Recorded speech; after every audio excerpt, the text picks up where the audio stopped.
Oh, hi, and welcome to Dirty Christianity, the show where we investigate, explore, challenge, and get down and dirty with Christianity.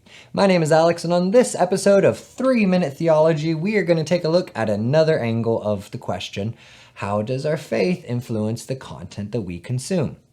In my previous video, I focused more on things that we can look at to help determine what is appropriate or not for us. But I left out a really important point. Just because something is acceptable doesn't mean it's beneficial. 1 Corinthians 10:23 tells us that. Just because we technically are allowed to do something doesn't necessarily mean that we should. In the context of deciding what content we are okay with, sometimes it may be a better idea for us to stay away from certain things, even if it's not sinful for us to engage with it. That concept has both a practical as well as a spiritual component to it as well. Let's take a look at Philippians 4:8-9.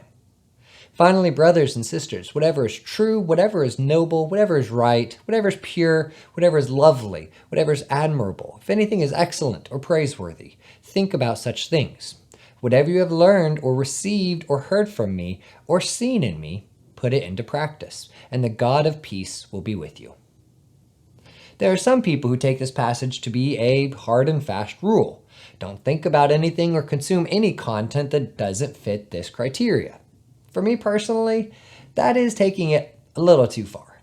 It doesn't say only think about these things. Because let's be realistic. Learning about the Holocaust isn't lovely, wasn't an excellent thing or a praiseworthy thing, but it is important to learn about it. And there are plenty of other things like that out there. We cannot cut out everything that doesn't fit that standard. But I do think that it is important to recognize that last bit.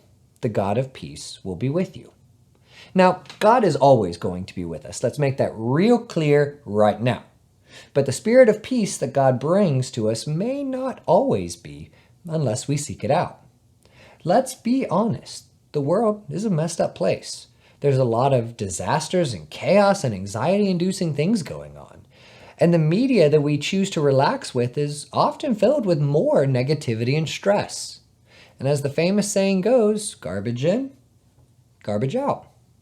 When we are surrounded by negativity in our daily lives and we relax with negativity and we consume negativity, is there any wonder that we are often so negative about things? But if we make it a point to add a little positivity to the content that we consume, we might just find that we are a little bit more at peace. Now, this isn't a magic cure-all. Don't hear me saying that. But when we choose to watch something uplifting or listen to praise and worship music or read a devotion or however it is that you choose to engage with positivity, you are choosing to add the spirit of peace to your lives.